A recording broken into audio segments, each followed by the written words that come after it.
Good morning and welcome to Redeemer Lutheran Church. I'm Pastor Gary Lodeholt. Once upon a time there was a white knight looking for adventure. He came to a village where legend told of a terrible ogre in a pit. Bravely the knight took up the challenge. He would descend into the pit to do battle with the terrible ogre. The townspeople remembered several courageous men who had climbed down into the pit, but no one could remember even one of those champions returning. The knight stood looking at the deep, dark hole. The opening was so narrow that he stripped himself of armor and unnecessary clothing. He took only a long dagger, which he tied around his neck with a leather strap. After securing a rope at the opening and testing its strength, he began lowering himself until he felt the cool, smooth floor of the chamber. It took several minutes for his eyes to adjust to the darkness, but when they did, he saw a mound that turned out to be the bones of his predecessors along with their weapons. A little way off, he saw a second mound, but he wasn't sure what it was. Suddenly, he was surprised by the inhabitant of the pit. Surprised because he didn't anticipate that the ogre would be only as tall as a rabbit. The ogre waved his arms and screeched with a squeaky voice, trying to appear as fierce as possible. The knight picked up a sword from the floor and prepared to do battle, but quick as a rat, the ogre ran into a hole near the second mound. The knight followed, and as the second mound became clearer, he was surprised again.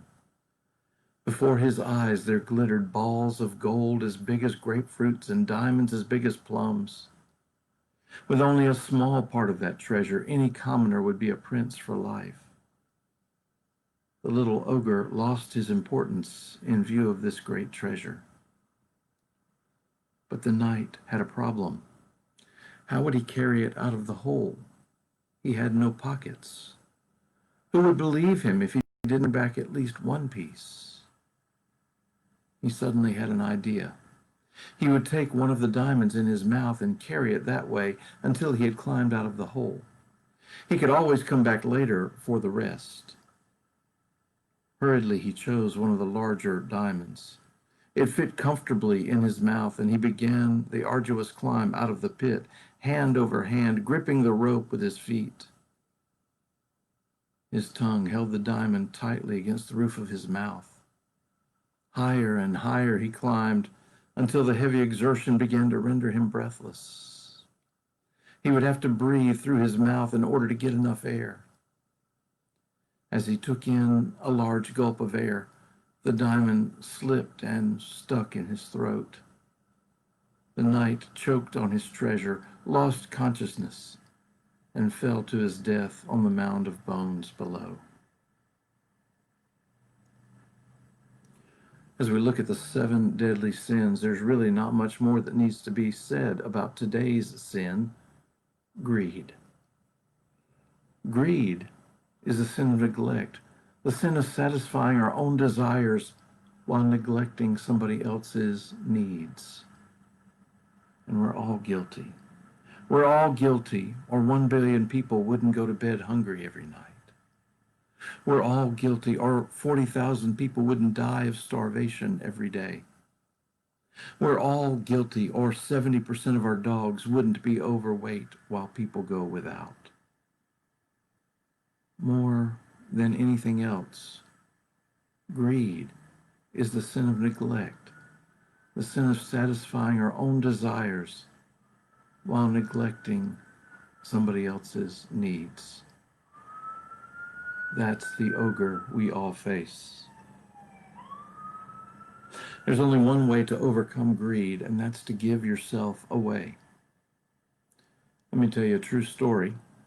Names aren't important for this story. Let's just say there was a family who made a commitment to support several poor children in Haiti. A little more than $100 a month was sufficient to feed, clothe, and educate 5 orphan children who otherwise would have had no hope. In order for the family to carry out its commitment, there were sacrifices that had to be made. The children had to forego some of the things that many of their friends took for granted. They rode second-hand bicycles, and the Christmas presents weren't as numerous or as gaudy as their friends were. But they stuck with their commitment. Then one day, the father got a chance in his business to travel to Haiti. They arranged for the whole family to go, and on the second day there, they hired a Jeep and drove out to the village where their young friends lived.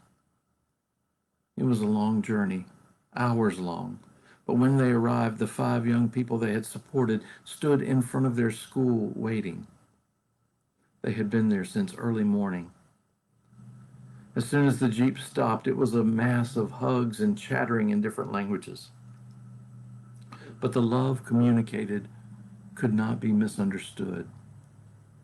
Finally, as the day wound down, the Haitians gave their supporters some Christmas tree decorations that they had made themselves, their way of giving back what they could. On the way back to the capital city, the 2 children sat in pensive silence. It was so strange and puzzling that their father asked what was wrong. "Oh, nothing's wrong," answered his daughter. "I was just thinking that there's nothing we could have done with our money over the last 10 years that would have made us happier than we are right now." Those are riches that money just can't buy.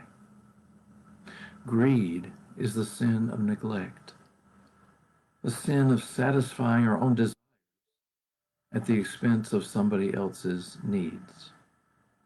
And there's only one way to overcome it, and that is to give yourself away, as Christ did for us. Thanks for watching, and remember to let this day belong to God.